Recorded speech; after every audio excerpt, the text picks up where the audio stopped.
the sweet potato pie. Even the keenest taste buds will tell you the best food on the planet. Large enough to serve you and small enough to know you. So get to Henry's at 5431 Indian Head Highway, Oxon Hill, Maryland, or give us a call at 301-749-6856. Soul food. Henry's soul food. What do we need? Soul food. Henry's soul food. Welcome to the Armstrong Williams Show, brought to you by Golden Crust Bakery, the fastest growing Caribbean-owned franchise in the United States. Golden Crust is committed to the delivery of quality food and excellent customer service. Visit them today at goldencrustbakery.com.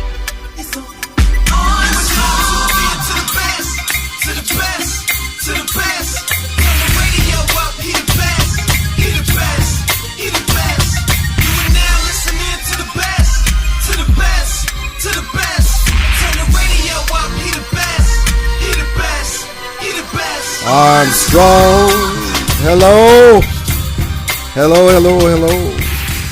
Yes, this is the Armstrong Williams Show. Thank you so much for joining us for this edition of the Armstrong Williams Show. Florence King and Dr. Gary Barnard will be joining us, and I'm certain, given how efficient Miss Florence King is, I'm certain she's on the line. Hello, Florence King.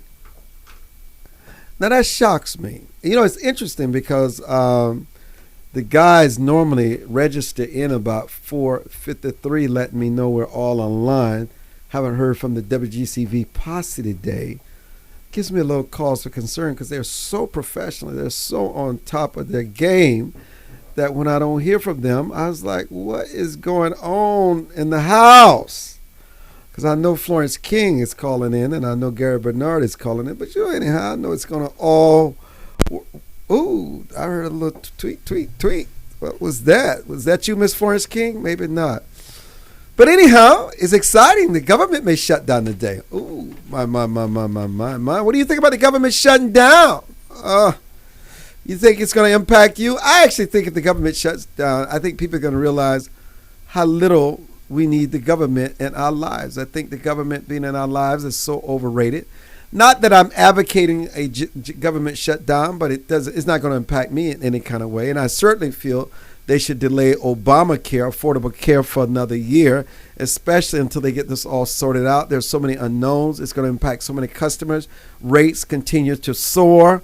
There's a lot of uncertainty. And I just think people need another year to really figure out exactly what does this all mean. Just delay it until October 2014. Because, everything supposedly takes effect tomorrow. Would love your thoughts on it at 1-866-620-6620 or 1-803-731-5620. Oh, my goodness, I'm remembering all the numbers today. It's going to be a good day. It's going to be a good day on there. Oh, and there it is. Sorry about that. See, didn't I tell you? Now, where's my guest? They finally communicated with me. Sorry about that. Where's my guest, Florence King? I know I'm talking live on the air. It's okay. Man's got to do what a man's got to do. Yes, Mr. Tony, I'm waiting on Florence King. Florence King is calling in, and I know she's been calling in, but somebody's probably been in the studio. Okay, so we're cooking. Somebody's finally showing up in the studio. See, I tell you, man, who's this in my house? What's your name? My name's gonna be Xavier. The X-Man from Xavier. Yes, sir. Is that how Is how you got your name? Yeah. It's great. Yeah, man. no one was in the studio. Yeah, I know nobody's in the studio. Let me tell them to have Florence to call back. Xavier, how's the economy? How's your economy? How is the job market treating you? Are young people finding jobs? Today in these days and age. Speak in the mic. Here we go. There you go. I feel like today, it's definitely going to be tougher out here for, young people, especially my age. And the generation below me, coming out of high school, coming into college, and then, no longer gaining a college degree, a bachelor's degree is going to automatically find you work. What did you get your degree in? I'm actually actively and currently pursuing a degree. In what? Homeland Security and Anthropology. Now, what is it? What kind of degree can you pursue in Homeland Security? Oh man, you could go anywhere with that. You could go into, government. You could go into the private sector. Me personally, it's just a passion that actually started off at, political science, and then transferred over into Homeland because Homeland happened to have everything political science had and more. And, I picked up anthropology as well because it's my favorite subject. It's my true passion. Tell us why you like anthropology. Anthropology has everything. It has math, it has, science, it has history, it has, science and culture. It has literally everything, which I truly love. And, it deals with, humanity, different mankind, different cultures. So what can you do with the anthropology degree? With the two mixed, you can go into some sort of forensic science or paleontology. You can go anywhere. My mother actually majored in anthropology at Wake Forest. She went into family medicine, so it's great grounds for anything scientific in nature. Well, that's good. That's good. You never thought about pursuing medicine? Thought about it. Mom wanted me to, but I felt like it wasn't for me. I always had more of an argumentative side nature to me. You can argue in that field. A lot of arguments. Yeah. But you were I'd rather argue in the courtroom. So you want to be a lawyer? I do. Really? Yes, sir. That's expensive. Very much so. So you're ready to commit another 10 years of your life in school? 10, I'd say about 8. What's the difference? I cut it down about 2. Okay. 1-866-620-6620. What do you think about the government possibly shutting down? I feel like I would definitely agree with some of your points you raised earlier. I don't feel like we as Americans really, we the people really need the government to run our lives. I feel like it would be a great, eye-opener to a lot of the American people, and for them to see how things really work, how them to see how, things truly operate. You think we become too dependent on the nanny state? Most definitely. Mm-hmm. You think it's crippling us? Most definitely. Yeah, it is. It is sad. Now I gotta teach Xavier here a few tricks because he gets distracted by his phone because he hasn't been in the studio. But I'm gonna ask him to turn that iPhone off. Oh yeah, oh yeah, brother. Oh yes, brother. Come on now, come on. So listen, what do you think about the possibility of the government shutting down? And what impact do you think it's going to have?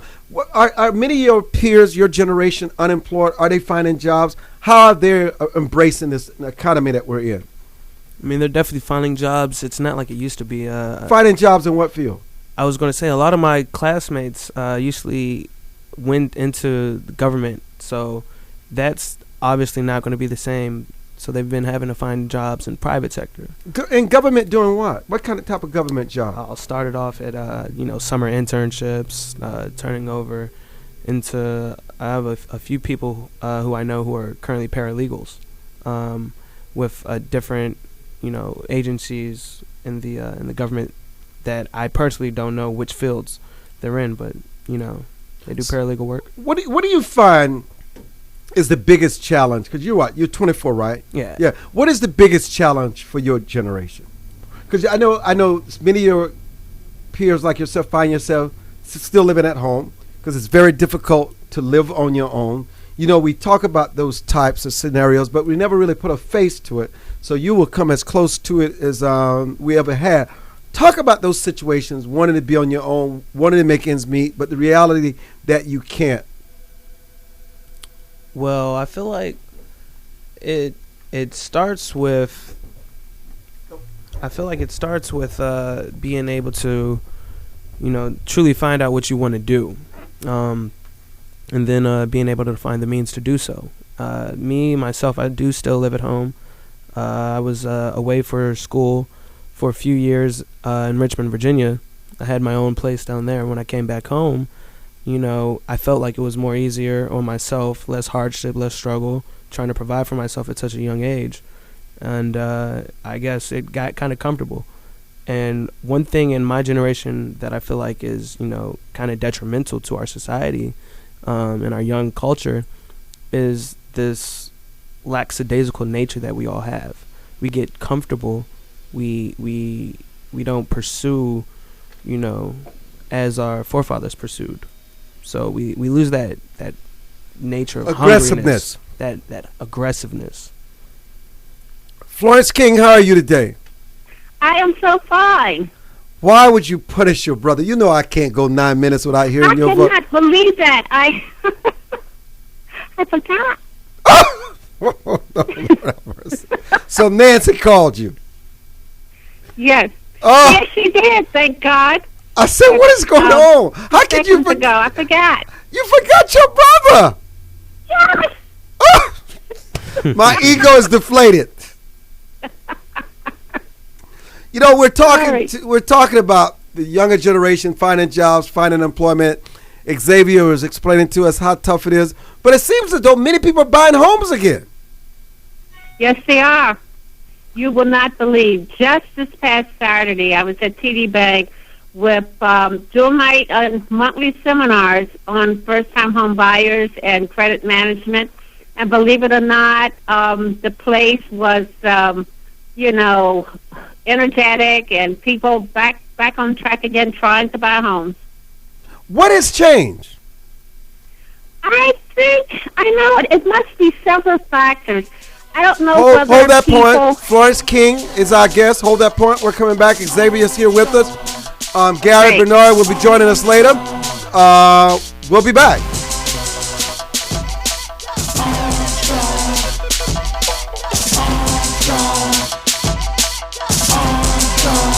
Say bye-bye burgers, pass on the pizza, forget the francs. Anytime is party time. Discover Golden Cross's authentic Jamaican-style patties. Beef, chicken, vegetables, soya, spinach, and shrimp. Feast on our great taste sensations. Jerk chicken, oxtail, sliced fish, and much more. Savor the taste of the Caribbean. Only at a Golden Cross near you. A family tradition since 1949. GoldenCrossBakery.com.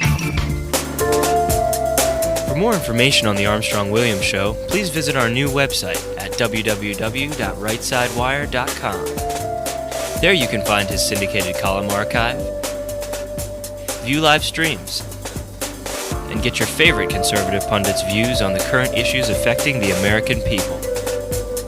From building wealth to foreign policy, stay connected with Armstrong Williams and his colleagues at the all-new www.rightsidewire.com.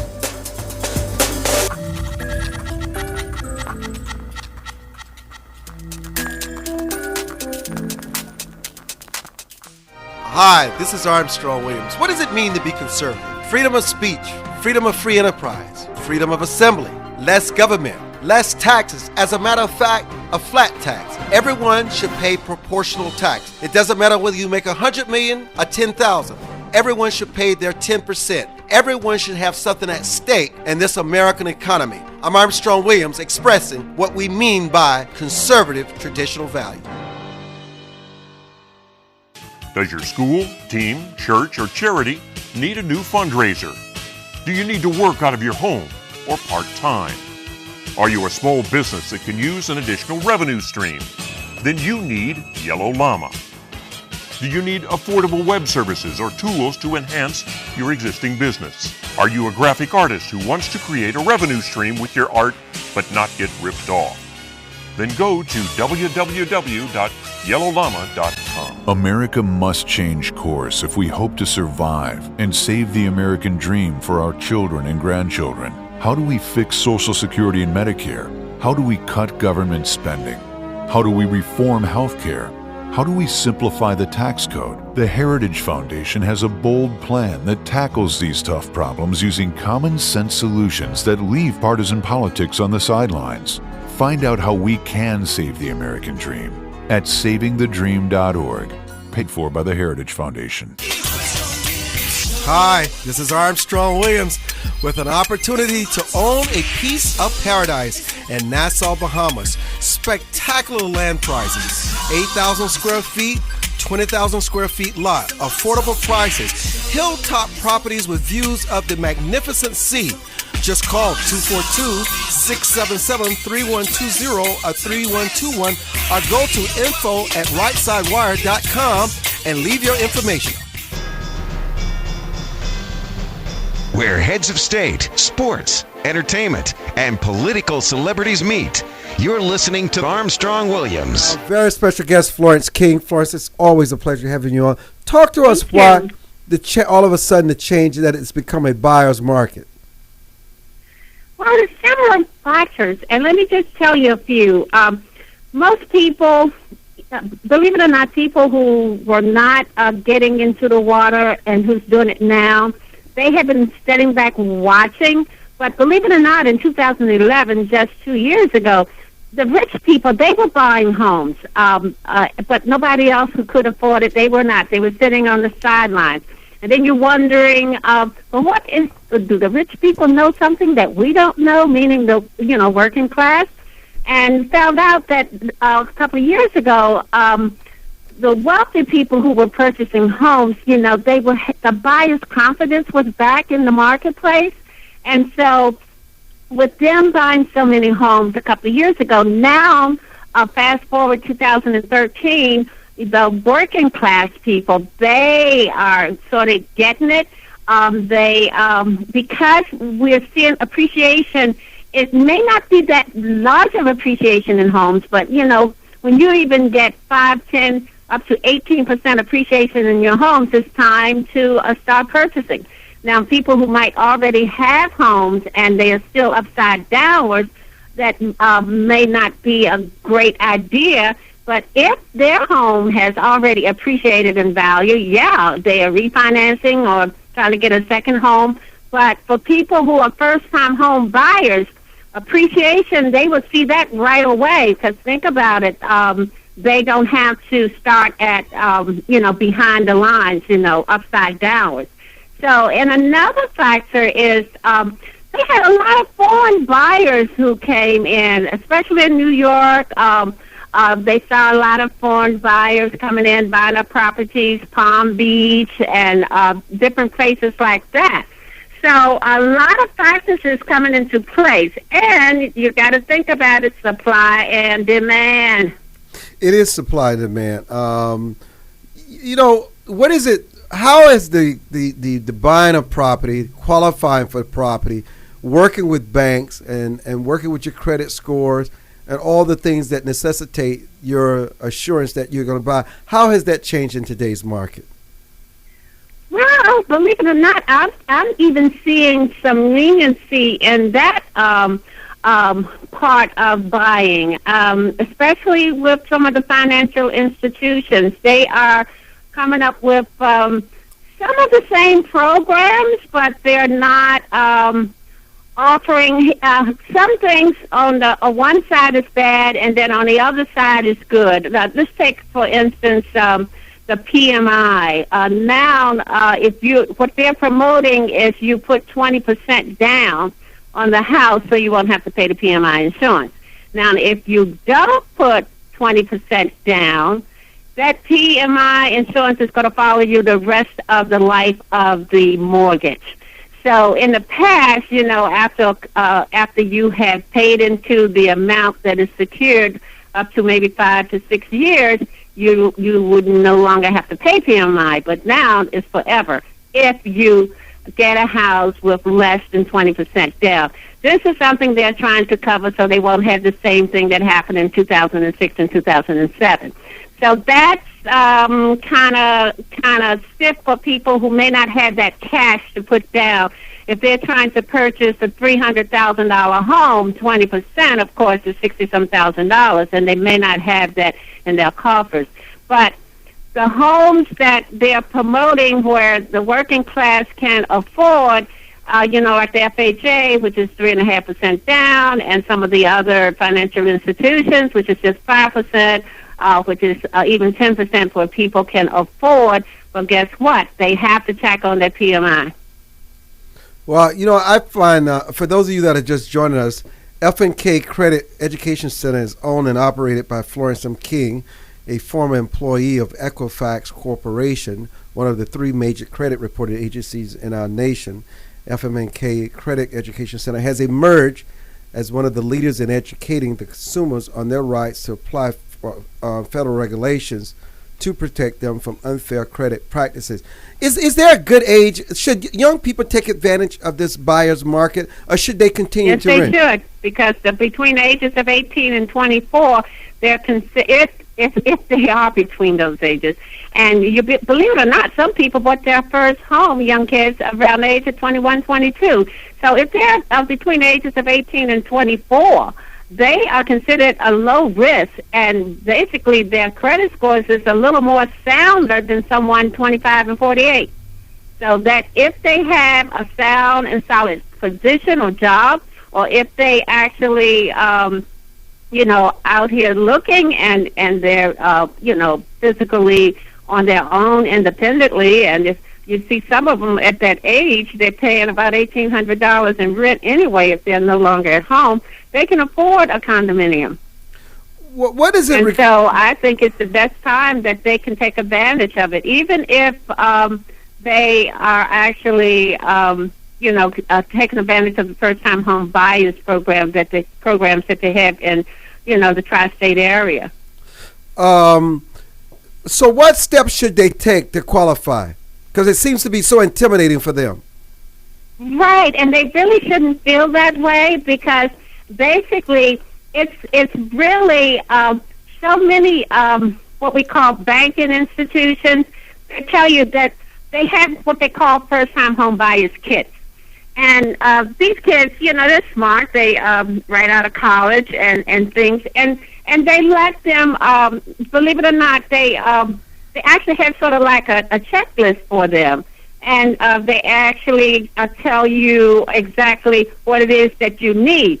But you want to find the right mortgage, shop for the home in advance, determine how much home you can afford, and learn about home ownership right at first. They have plenty of home buyer education courses. And a lot of those are offered free by the financial institution that actually would be taking advantage of trying to get these young adults their first home. And they determine what you can afford. It's important. They do a step-by-step for every home buyer. And they say one easy way to determine your price range is to just get pre-qualified. Just don't step out there and say, okay, I'm going to buy a house. Just find out how much house you can get. And you have to, a lot of people who like saying that, they compare renting with buying. But buying, in the long run, always come out on top. So, you have the pride of ownership, feel free to paint your own or remodel your house. And then, of course, you get that equity. And then, of course, you get the tax deductions and things. But they need to just take the steps. That pre-qualification would include, looking at the credit profile and seeing what the scores are and what, you have so many financial institutions or mortgage companies. They all have different means to approve that loan. Some may not take in consideration all three credit reporting agencies. Some might just use Experian. Some might require a credit score of 680, whereas one might need a credit score of 720, where one might need a credit score of just 600. So you have to shop around, and basically to get pre-qualified, a lot of times you should have sometimes your own credit report in your hand, where you can, get from the credit reporting agencies and just show them what it looks like before they pull a hard inquiry, which pulls your score down by 20 points. But let them know, like, okay, this is what I have, and this is what my score is. How can you help improve me on getting this loan? So a lot of people, they are frightened because it's a big, major step, of course, second to buying a car. And so, and people know that. So they have all kinds of home buyer education courses. Most of the big financial institutions will provide that with no cost. So and that's something that they need to take in consideration. And, of course, to sit in on one of our credit management and financial literacy classes, which we do not charge either.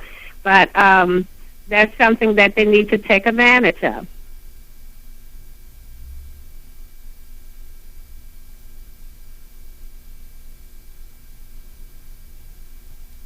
Hello? You know, I was just thinking, Florence, how important is the appraisal? Pardon? How important is the appraisal? Well, the appraisal depends on what type of home you're purchasing. Now, you have brand new properties, because when we talk about supply and demand, you have the builders out there who are out building new properties and things like that. And so, you know, the appraisal is important, but for the first-time home buyers who's purchasing a new home, that should be sort of like a no-brainer. Well, it is a no-brainer. Now, Xavier, you sitting here listening to this, feel free to ask any question that you may have, and don't let this be intimidating for you, but please. Definitely. So, Florence, one question. Yes. Mrs. King. Mrs. King. Thank you. Pardon she me, worked hard me. for that title. Go ahead.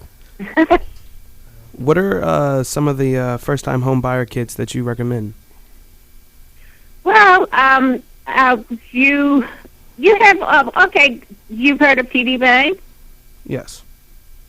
Okay, they have a home buyer education, of course. You can just, call them up. The National Foundation for Credit Counseling, Neighborhood Works, which is www.nw.org.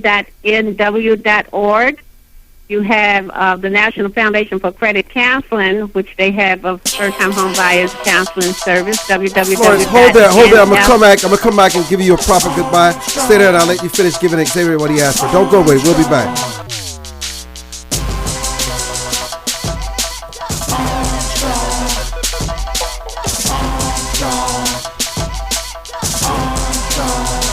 Armstrong. Mike Reagan here. The president has just delayed his Obamacare employee mandate for 1 year. But nothing has changed. The Congressional Budget Office still predicts 7 million Americans will lose their current insurance, and thousands of rules are being implemented today. Obamacare is over 20,000 pages, almost 3 times longer than the whole IRS tax code. Worse, the IRS is now in charge of enforcing the law. You need to protect yourself, your family, and your business with the easy-to-read guide. It's called the Obamacare Survival Guide. Already a #1 New York Times bestseller, Newsmax calls it the best guide to the new law.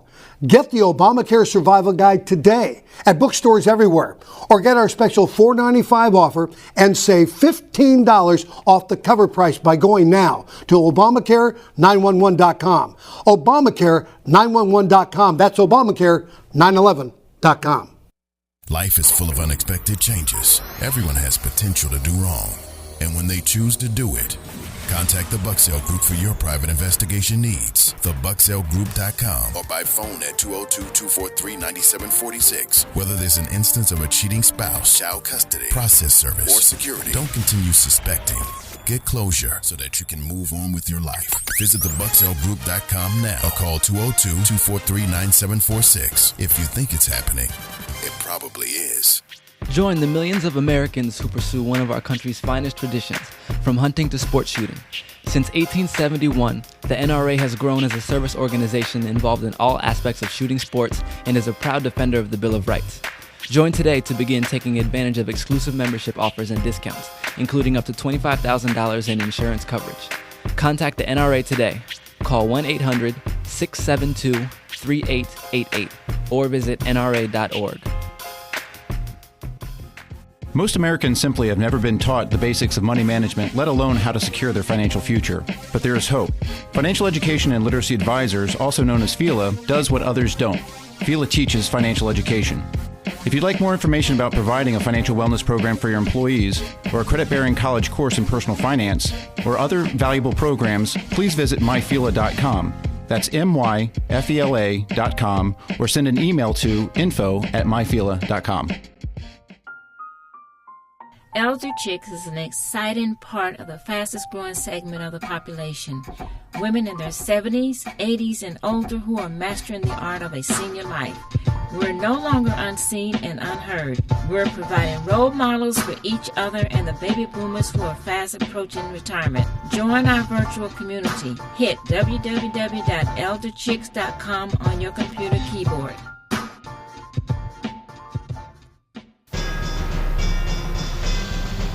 Where heads of state, sports, entertainment, and political celebrities meet.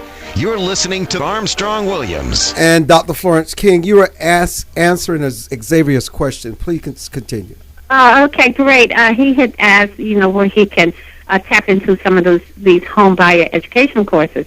And I named a couple of them, National Foundation for Credit Counseling. They had one of these educational courses, and another one that you guys just advertised on your radio station, the U.S. Department of Housing and Urban Development. They certified nonprofit home ownership programs, and they have several. All you have to do is go to a Pacific website, which is www.hud.gov and /offices/HSG, and they can just and although you can just maybe Google it and put in this, they certified nonprofit homeownership programs. They're all around the country, but you want to get some in your area. You can probably take it online without actually going to the facility itself. And like I mentioned, Neighborhood Works, which is www.nw.org, and the other one, I think you got that information already, which was the National Foundation for Credit Counseling, www.nfcc.org. These are all nonprofit organizations. And now if you feel that you might want to maybe increase your credit scores and get a complete credit analysis of your credit profile, and then maybe have some corrected accounts updated or upgraded, you can actually call our company or go to our website at www.fmkinc.com, which we will definitely do credit management. And what we do is we do a complete investigation and all, and you pay us after the investigation is complete, which is unlike some companies out here, maybe credit clinics, who actually charge a large fee up front and they haven't done anything. But we usually do the work first and then charge you afterwards, and you just have a low, let's say, processing fee of around $50. But other than that, we do the credit management. What I've found talking to a lot of the financial institutions and mortgage companies that sponsor some of our seminars, that a lot of people, they come in and the credit scores are so low, and basically they can't do anything until at least those scores are up. So you might want to try to get your credit file analyzed, because that's something that the credit counselors and these other nonprofit organizations, they're not familiar with how to do that. And with me working for Equifax, we can do that. It takes less than 30 minutes to actually do an overall profile on your behalf. How can someone get more information on you and your activities, Dr. King? Yes, please feel free. We're in Old Town Alexandria, right on King Street, and our telephone number is 703-684-2007, and that number again is 703-684-2007, and we are able to help anybody throughout the United States. Wow. Thank you so much for joining us, Dr. King. Thank you. Our pleasure. Okay. Yes, ma'am. Dr. Gary Barnard, how are you today? I'm doing great, Armstrong. How are you? Just fine. What's on your mind today? Oh, probably what's on everybody's mind. The shutdown, partial shutdown, all the theatricals going on. Have you been talking about that today? We're waiting on you. Talk about the psychological impact of that, and what does it all mean? Because it has no impact. I mean, the government has no impact on my business. Yeah, well, for many people, it really is limited, if at all. I recall back in 95, 96 when there was a partial shutdown twice, in 95 and then later in 96. And my wife was an assistant U.S. attorney. She happened to be one of them that they determined was essential, so she didn't get furloughed. after the fact, that was kind of to her detriment, because the week one time and 2 or 3 weeks the next time, they were furloughed without pay, but, they always come back and pay employees. It was like an extra paid vacation. So at the most, it seems like, for many people, it's just an inconvenience, and for all taxpayers, it's just extra money. It's efficient, but other than that, I'm not so sure a whole lot of people are going to feel the impact.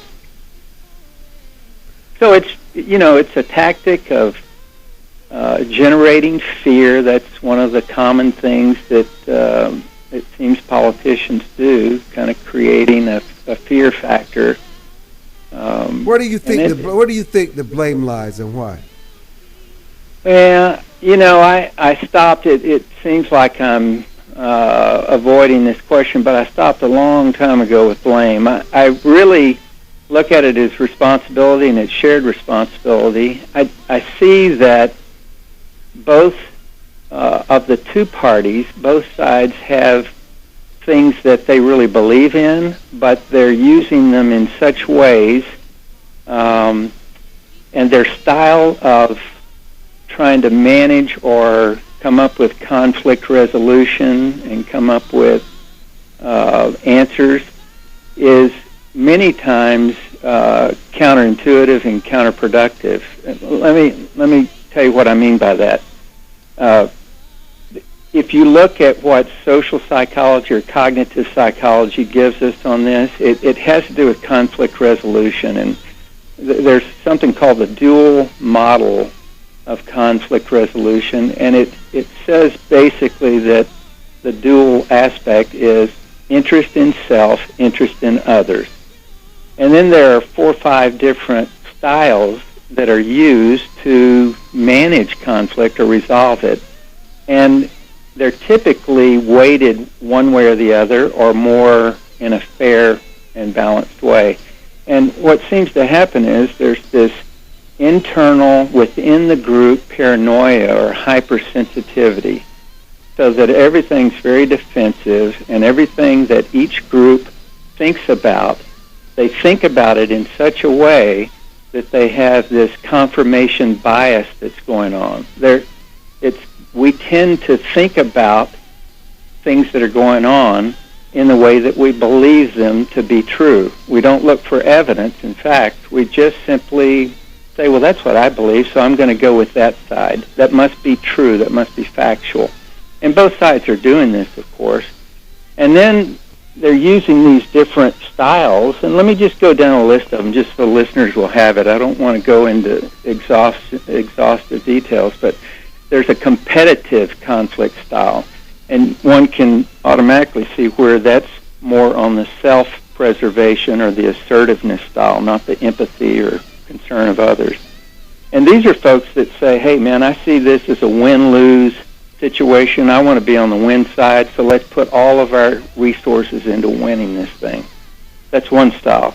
There's an accommodating or integrative conflict style, and this sort of maximizes empathy and minimizes assertiveness. So it's more, I'm more concerned about how others are going to take this, so I'll accommodate their needs. And, these are people who basically just say, I think it's more important to be agreeable and get along than winning, so that's the way I'll deal with this. We don't have too many of those in Congress. Let's hope not. Yeah. Then we have this avoiding conflict style, which, these are folks that are low in the assertiveness and low in the empathy. They're not really big time into their own needs or others. They kind of take the view that I don't want to give in, but man, I don't like conflict. I think I'll just avoid this. I'll kick the can down the road. Now, at times, we're in such a conflict, and it doesn't look like there's a win-win, and that's what we'll see. We just see Congress kicking the can down, and we have to deal with it later. And we don't like that either, because it's not effective. And then we have this collaborative style that is highly assertive, and it's highly empathetic. And I really like that. It looks for the win-win. The problem is it takes time. So let me just go back to something that a lot of folks are saying, and I can agree with this, that let's just delay the Affordable Care Act, Obamacare. Let's spend some time actually working this thing out instead of just jumping into it. That's more a collaborative style. Let's take the time that it really requires to come up with a win-win solution. Is that possible? Is that possible? Well, it may be, but when you play this game of continuing resolutions, and the history behind that is interesting, then you come up to these last-minute cliffhanger kind of things. You can't do that. So you see people giving in, or you see a lot of theatrics, and it's just not an effective way to manage conflicts that we're all going to have. These styles, the last one being a compromising style, these styles reflect the way we people are, and these are our representatives. And so many of these things, they're difficult to work out. It really takes some time. So you can't be putting things off to the last minute, and you have to be held accountable. It's interesting. What if someone says they can't do anything because they have no resources? That Congress says that, or that people in general are saying that? People in general. I want to discuss that when we come back on the other side of this break with our very special guest, Dr. Gary Barnard. Don't go away.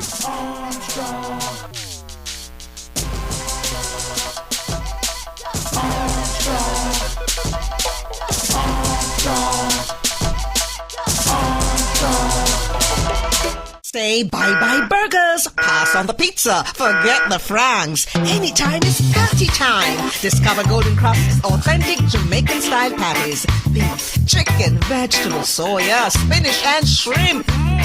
Feast on our great taste sensations. Jerk chicken, oxtail, sliced fish, and much more. Savor the taste of the Caribbean. Only at a Golden Cross near you. A family tradition since 1949. GoldenCrossBakery.com. For more information on the Armstrong Williams Show, please visit our new website at www.rightsidewire.com. There you can find his syndicated column archive, view live streams, and get your favorite conservative pundits' views on the current issues affecting the American people. From building wealth to foreign policy, stay connected with Armstrong Williams and his colleagues at the all-new www.rightsidewire.com.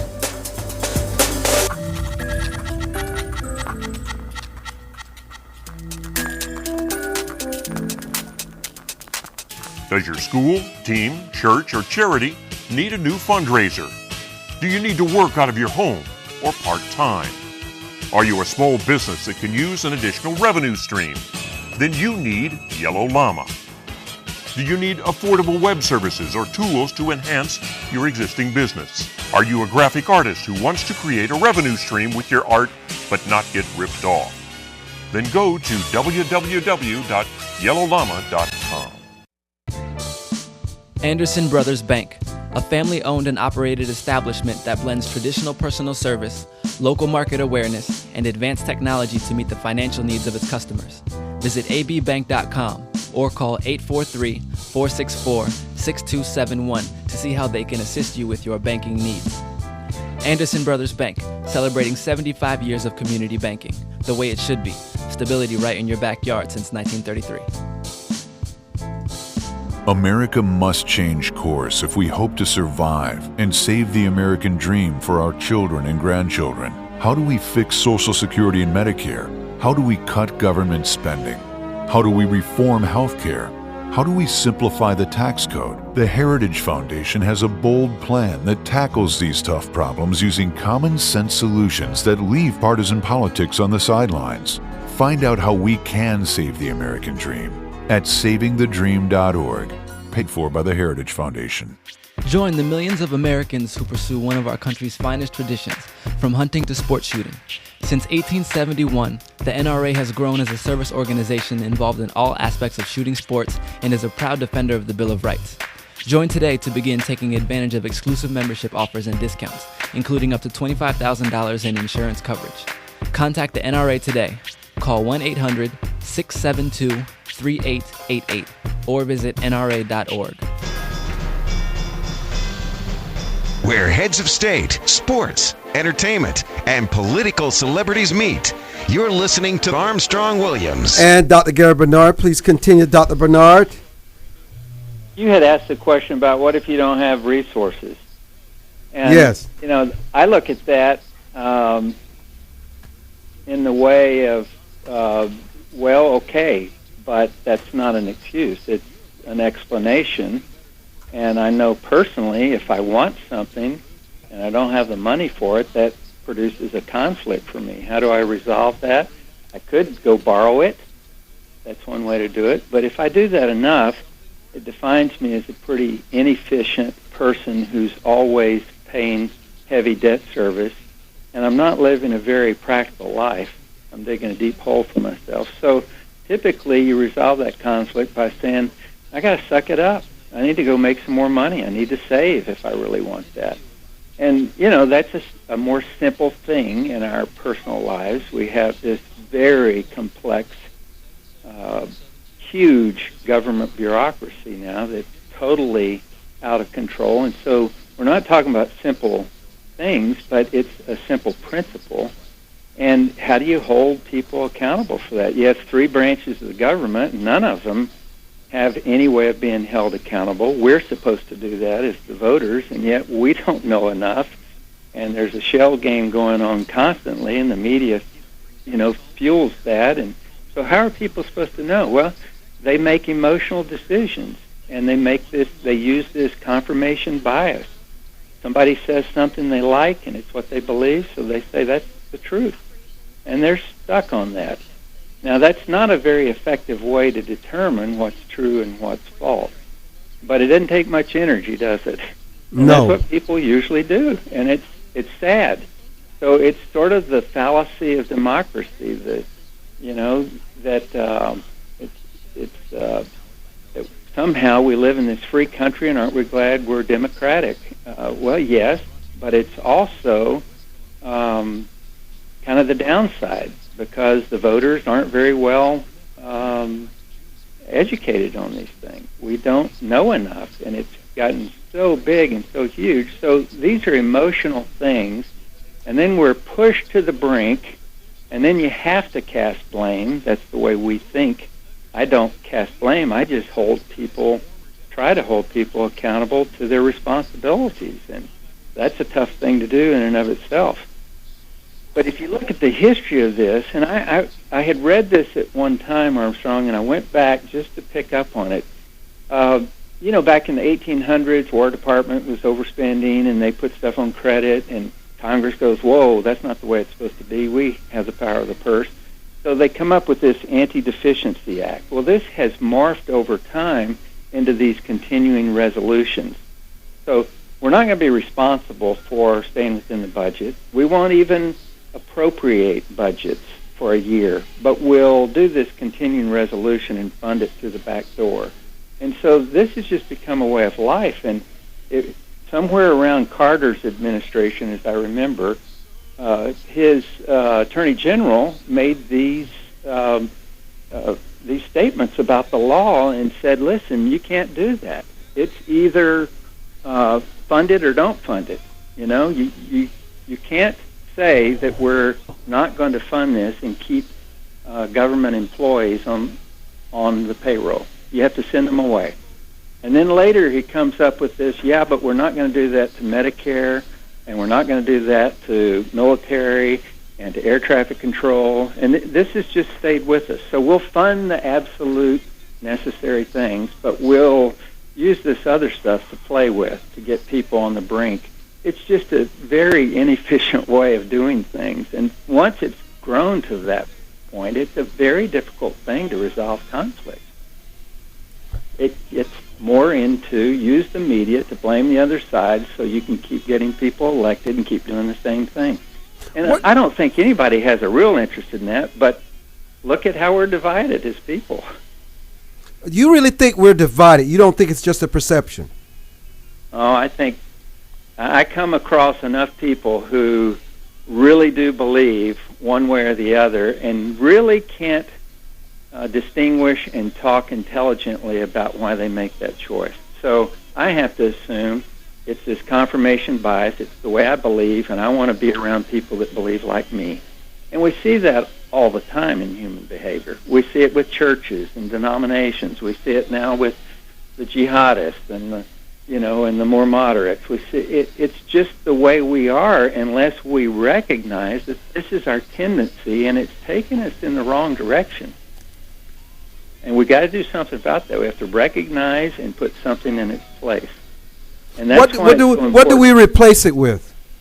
Well, a sound way of teaching. I mean, there's a reason we have science. I don't choose science over religion or my faith, but there's a reason we have science. There's a scientific method. You don't just say, well, I kind of think this is the way it should be. You set it up to where there are double-blind randomized studies, and where no one knows what the outcome's going to be. And you set up a null hypothesis, meaning that there's no significant difference between the two. You try to verify by proving the opposite, falsify something. If you can falsify something with a lot of confidence, you know the other thing that you thought might be true is true. But we don't think that way in everyday life for the most part. We go through life with these tremendous biases, and it's really emotionally charged. And I fear that that's what's become of our system, even politically, and I don't know how you reverse that when you've gotten so out of control. I think you have to have these intended and unintended consequences. It's got to start hurting. And I hate that because typically I'd like to prevent things like that with our health and with our choices, but sometimes we're just so stubborn and stuck. That's what needs to happen. What is the psychology to the public of the government shutting down? Even discussions of a possible shutdown. Does it give them excuses to not to show up to work, to make plans where they don't have to work in a system that they don't enjoy? What does it do? Does it anger them to the point because they enjoy work and they feel that they're missing an opportunity to learn and grow the country? Oh, I think a few may really take the time to say, yes, that's the way I've integrated my life, and work is that meaningful to me. For the most part, no. I think people will respond to it in the way that they're biased. Some are going to say, big deal. Tell them to stick it in their ear. Others are going to say, oh my gosh, everything's going to go to hell in the handbasket. And there's fear and high stress and anxiety, and what are we going to do? And what do I say to fight back? How do I get this to change? And so then you get enough of those people, and now we have all these operatives on both sides of the aisle going out to try to claim these people and get them to come vote so they can stay in power. It's just this never-ending deal. So the psychology of it's one of almost learned helplessness. We're stuck, and we're just stuck, and that's just the way it's going to be. And so that's a real danger, that people just say, big freaking deal. Who cares who's the president or who's my representative? It doesn't make any difference. They're all the same. Do you really believe they're all the same? I don't think so, no. I'm saying that's the danger that we find ourselves in when we're stuck and there's no way to manage this conflict, no way to resolve it effectively. People start feeling hopeless and helpless, and then they give up. Or they give in to their anger and become very, very resentful. And then let's just think about that. That's the way, I'm not trying to go off the reservation here, but that's the way terrorists are developed. At some point, they start out wanting to just object and sort of rebel in a civil way and say, no, I'm going to stand up for my rights. At some point, though, they give in to, it may be worth shedding a little blood here. That may be where we are at this point. Nothing's happening. It may be that we have to take it to that point to get people's attention. And I'm not saying we're purposely formulating these people, but they're already out there, and this kind of environment and context is rich ground for that kind of being disenfranchised, marginalized, and then becoming quite angry and reactive. Well, Look, I don't think it's going to change anytime soon. Well, I fear you're right. There's plenty of evidence that suggests it won't. It hasn't for some time. But it can get better. Well, sure, of course it can, but it's going to take some people really stepping up with a very positive view that says, this is hard work, but dadgummit, we got to roll up our sleeves. That's a term that is used a lot for media, but I mean really dig deep down inside. I'm talking about gut check time, where people stand up and say, no, even though someone may not vote for me because I'm moving toward the middle or whatever that is. I don't mean compromise for compromise's sake, but that is an art form, and it is part of successful living, and that is finding balance in life. And that's true with any conflict. If two parties say, absolutely, I'm stuck on what I need, you're not coming up with a resolution. You can't. So it's going to take some real maturity and growth here and leadership, and I fear that's the part that we're lacking. We're lacking true leadership. We're instead promoting folks that get elected, and then constituents are putting such pressure, both sides, that they feel compelled to follow through with what got them elected. And so we have this standoff. Well, listen, thank you so much. It's always a pleasure. We want to thank Florence King. We want to thank Xavier Underwood. Thank you for joining this edition of the Armstrong Williams Show. All the best.